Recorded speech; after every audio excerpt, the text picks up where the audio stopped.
chân chim trà chú ấy nghe đi rồi tay là trà là chú chân chim trà chú là lý xua thì chân chim trà đi cái sự kỳ lạ đấy cái hiện chỉ là hiện đủ tổ cái đủ mồi à muốn có chú mấy đủ cái này rồi thì cái chuyện của mình cái gì ring tu để chú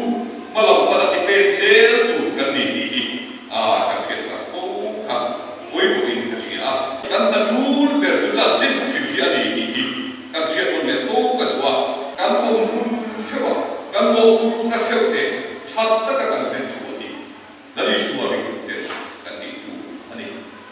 Krista ta kia cái bên về khác sao mà số hình ấy tất cả khổ chú ba đi theo tất cả những mong tất cả